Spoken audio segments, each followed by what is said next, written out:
Well, hello there. Welcome back to Critical Weight Theory, where sometimes I dissect films that left a mark, even if it took the world a little while to notice. And today we're looking at Jennifer's Body from 2009, the horror comedy that's as sharp with its satire as it is with its scares. Well, admittedly, it's not the scariest movie you're ever going to find, but it's a horror movie. It does have a few successful scary moments, but it's really a different sort of movie. Written by Diablo Cody, who gave us Juno, and directed by Karyn Kusama, Jennifer's Body wasn't fully appreciated when it first hit theaters, but over time it's gained a cult following, and for good reason. So let's dive into that here. So I'm just going to do a basic plot recap. If you haven't seen Jennifer's Body, first, what are you doing? Pause this, watch it, and come back. If you're concerned about spoiler stuff, that's the approach to this. So it's a little bit your responsibility to, you know, guard yourself from spoilers if you're concerned about it. But if you need a refresher, here's the deal. I'm going to go over the very basic components of this movie. So we follow Jennifer Check, played by Megan Fox, who is indeed a fox, the queen bee of her high school and a cheerleader, the type of woman that every other woman perhaps wants to be or theoretically wants to be. And, the type of woman that, at least conventionally, we're told that every man wants to be with. Or, of course, that every, female in class would want to be with as a member of her entourage because she's one of the cool kids or one of the hot chicks. Her best friend, Anita Needy Lesnicki, played by Amanda Seyfried, is the quiet, nerdy counterpart to Jennifer's wild confidence. And, I'm just going to go ahead and say this right now. One of the dirty, dark secrets of this movie is that, in reality, a lady who looks like Amanda Seyfried, even if she is a little bit nerdy, she's probably not going to be put into that nerd role because, you know what? She's still attractive. She's still hanging around with one of the hot chicks or whatever, one of the cool kids. So she probably would not be considered that much of a nerdy person, despite how it's written in the movie. I mean, that's just a little bit of a reality check right there. And there's a controversial opinion, but it is a little bit harder to label a female as a nerd in the first place because guess what? Most boys out there would still be with a nerdy looking chick. So, that's just the reality of it. Let's be real. Now I know some people out there would disagree with that, but I think it's still largely true. It's much more common to have a totally nerdy guy who nobody wants to be with. But if you're a female human being, you're you might be targeted for bullying and whatnot, and all you might still have problems in school, but you're not going to be typically regarded as being as nerdy. Not to say it never happens. I know there are exceptions to every rule, but I'm just saying it's a little less common for a nerdy person who is female to just have zero friends or whatever. Anyway, that little controversial take aside, things take a dark turn in this movie and this story when a sketchy rock band, weirdly titled Low Shoulder, they lure Jennifer to a bar, or something like from a bar under false pretenses. She gets into their van, and you know, there's this whole thing about the bar burning down and people getting killed and whatnot. But that's not really the main part of the story. The point is they're looking to trade a virgin for fame through a satanic ritual, and the problem is Jennifer isn't a virgin, and the ritual goes horribly wrong. Instead of dying, she comes back possessed by a demon, and she's hungry, as demons often are.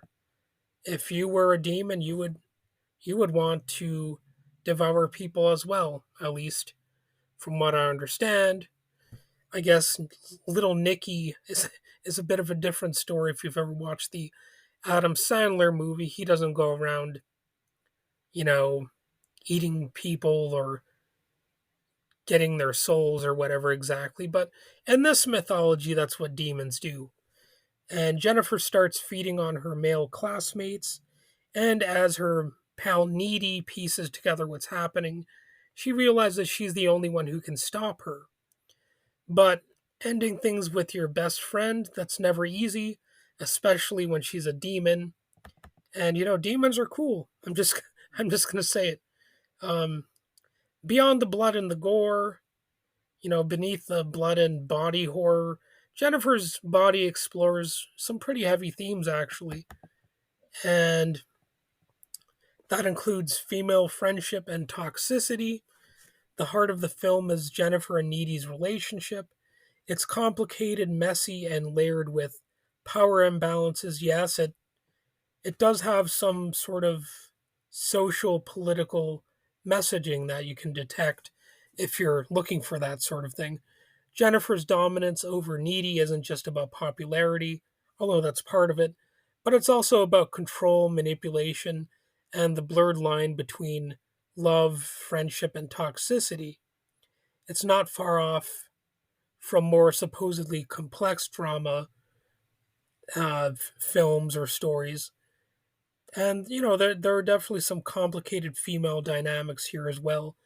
But, I suppose some of those could be transposed over to male relationships too, if relationships between men or boys and other boys. It's it's one of those things that I think this movie does pretty well is just looking at the sometimes subtle ways in which people manipulate and control each other and constantly put each other down. So it's kind of getting at that whole thing where people will pick on their pals, they'll sort of belittle them a little bit, and you have to wonder how much of that is good natured and how much of it is really just you know keeping them in a lower place mentally or what have you, sort of saying I'm superior to you, because that definitely does happen in society and not just in a high school environment, and certainly not just in a horror movie. There's also, the question of sexuality and empowerment. Jennifer's transformation into a literal man-eater is more than just horror fodder, although it is that, but it's a metaphor for how women's bodies are commodified and weaponized. Jennifer, once powerless in the hands of the band Low Shoulder, which is a crappy band, by the way. They don't really play good songs in the movie. But anyway, she flips the script by using her sexuality to lure and destroy her victims. It's a direct inversion of the classic horror trope where a girl gets naked, has sex, and is immediately killed. Here, Jennifer turns that trope on its head while turning heads. So, that's part of the potential appeal of this movie. It's not a one-dimensional story, and both horror fans who just like sort of a simple, straightforward story might still be able to enjoy this one, but you might also be able to watch it and sort of assess its deeper messaging. And of course, you also have revenge as a theme. Jennifer's killing spree can be seen as a twisted form of revenge. After being brutalized and sacrificed, she reclaims her agency, though in a violent and destructive way. Her actions are a reflection of how society often devalues young women, and the consequences of that neglect in this story are deadly. And let me just say that, as far as the reception of this movie goes, I think it was initially misunderstood and then kind of reclaimed. When Jennifer's Body first came out, critics didn't know what to make of it. It was marketed as a standard horror flick aimed at teenage boys, but that missed the audience that would have appreciated its deeper commentary, the humor, the largely feminist subtext, and the genre subversion flew under the radar of a lot of people. But as the years passed, audiences, especially women, began to revisit it, and I think this is one that holds up if you do watch it again. It's surprisingly revisitable. I don't think that's actually a word, but you know what I mean when I say it. So, some people saw it for what it really was, a clever, biting critique of gender, power, and trauma wrapped in a horror comedy package. Today, it's considered a certified cult classic. Its popularity has actually grown, and it's often considered a cornerstone of feminist horror. But yes, it can also just be enjoyed by some for being a horror movie, and yes, because Megan Fox is, well, she's a fox. I mean, what can you say? So, for fun facts, there are some things you might not know about this movie. Diablo Cody's script, has plenty of signature witty dialogue, just like I've been told is prominent in Juno.